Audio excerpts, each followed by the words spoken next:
Then there is another factor. I think not one reason, there are multiple reasons.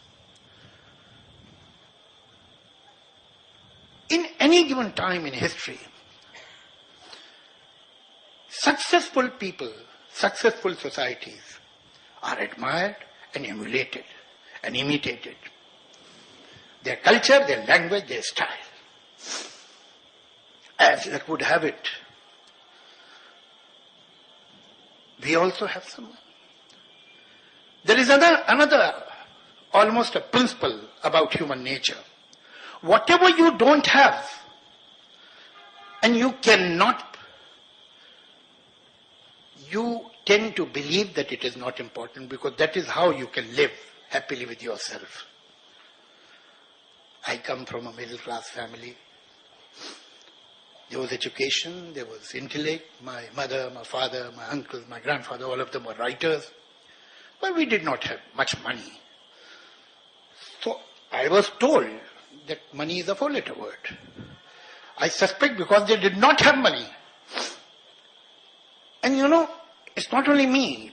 In my generation, there are many people who, if because of any reason, make some money, start feeling guilty. That guilt has been put in us in our childhood. So whatever you don't have is not worth having. Now, the nation, the civilization, the culture that is at the moment successful for some reasons is US of A. A country that is 400 years old. A country that may have everything but obviously doesn't have history or tradition. So it is not important. So that country develops, that society develops, a casual attitude, an aggressive attitude. Who cares? As a matter of fact, when you see American tourists in Europe, you can see in their eyes that they care when they are looking at palaces and museums. But this is the defensive attitude. And look at us. That we who have 5,000 years behind us are emulating that. But it is not only foreign hand in inverted commas. There are other reasons also. We have some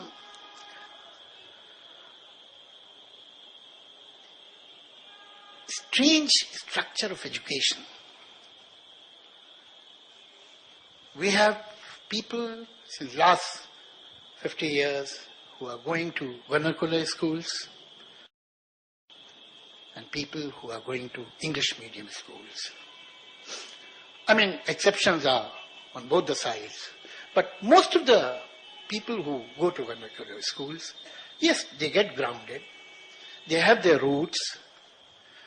But because they don't have exposure, they tend to be parochial and regional. On the other hand, exceptions will be there too. But by and large, people who go to English medium school get a worldview. They develop liberal values. They know what is happening in the world. They know that they are part of this big world. But somewhere they are not rooted. One has lost the confidence or develop a sense of inadequacy because is not rooted. The other is awkward because he or she feels that there is a glass ceiling on me and I can't break it. And very upset about it and very aggressive about it.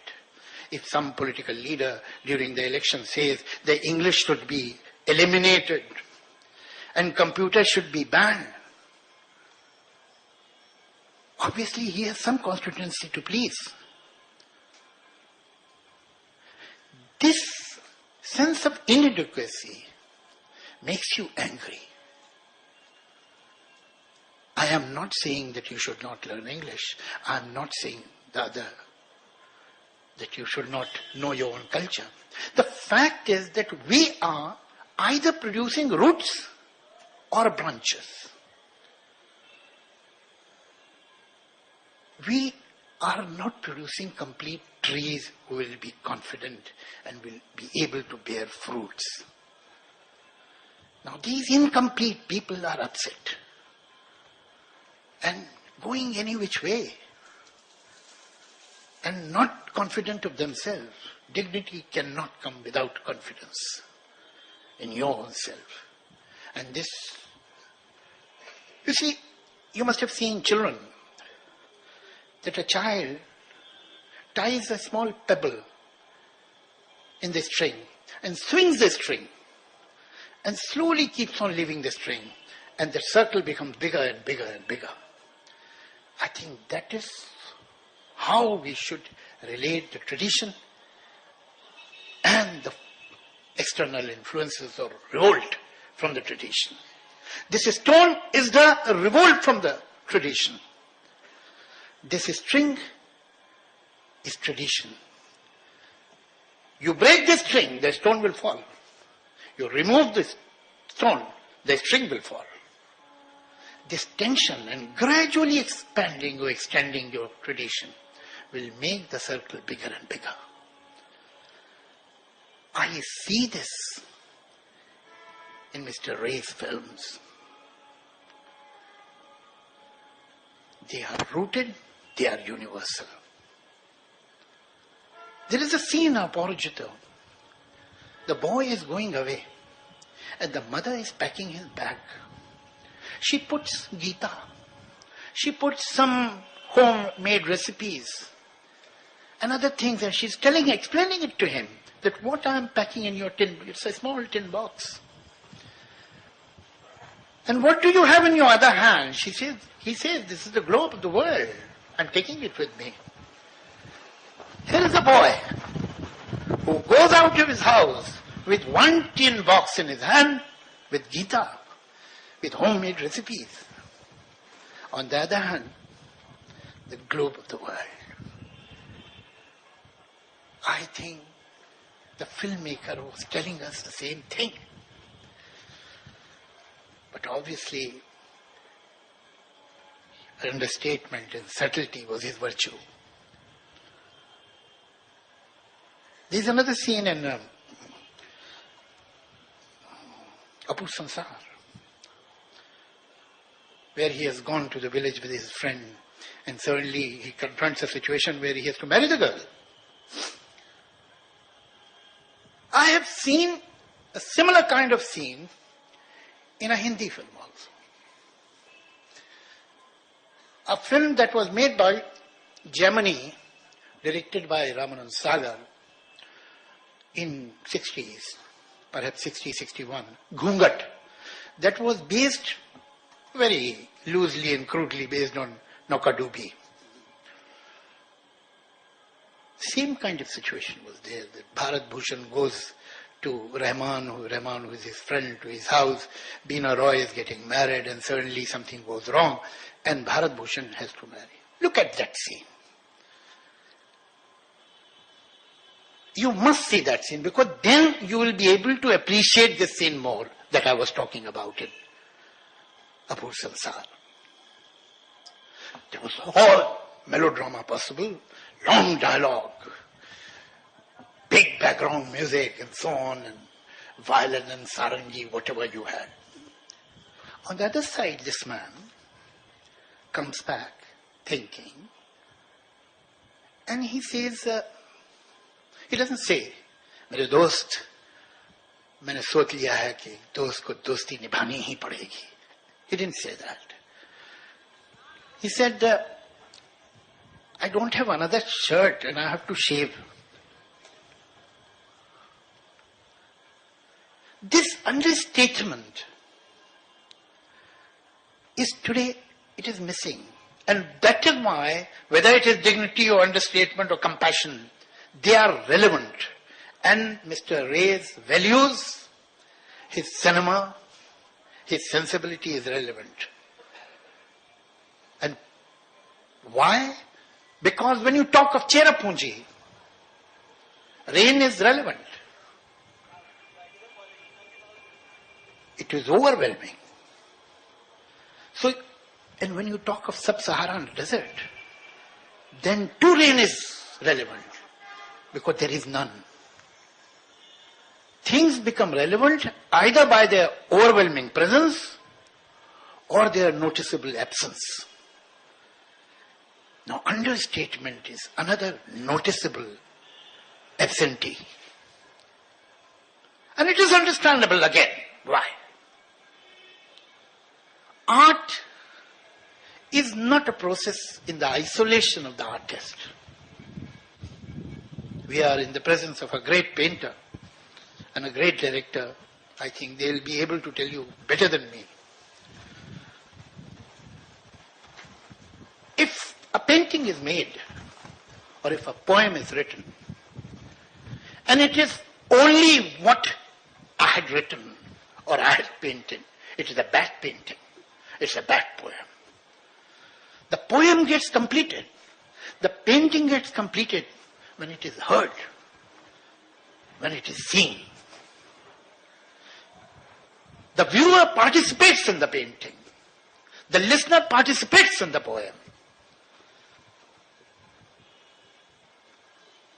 The creator gives certain strokes. And in between, he has respect for you as a viewer. He has respect for you as a listener, as a reader. He leaves gaps. Make your own bridges here. From one island to another, you have to travel. And when you will make your bridges, then it will be a painting that will belong to both of us. It will be a poem that both of us have written. Because your passion, your pain, your experience, your understanding, your morality, your aesthetics have participated in completing this scene. And that is where understatement exists. Understatement cannot exist in marketing. Marketing doesn't want you to participate. It is offering you services. It doesn't want you to think, because if you will think, you may not buy my product. I don't want to allow you thinking. The tempo has increased because of that. The noise has increased because of that. The things are on your face because of that. I remember when I was in school, when I would walk back to my house, I had to cross a marketplace. And there used to be hawkers selling manjan and surma and aphrodisiacs. And they used to speak without breaking their breath, without any comma and full stop.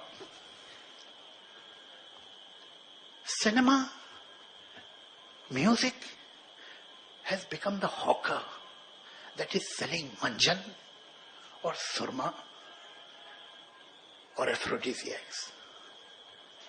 That is what we are selling. So we can't speak slowly. Otherwise you will go away. I remember a man who was selling surma in Bhopal told the crowd that you must have never seen a blind Englishman, because every Englishman uses this surma. And he asked them individually, have you seen a blind Englishman? Have you seen? Have you? And every Bhopali was really, totally nonplussed, because none of the Bhopalis had seen an English blind man. And nobody thought, why would a blind Englishman come to Bhopal?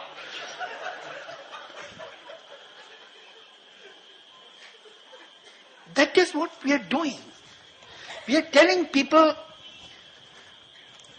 just unzip your wallet, we will do the rest. Don't think. And in this market, obviously, subtlety has no room. Because if I become subtle, somebody may sell his surma. It's a market. I'm sure it will be very difficult to sell Mona Lisa to an advertising company that is into toothpaste advertisement. They say maybe it's an enigmatic smile, but we can't see the teeth. That is how it is.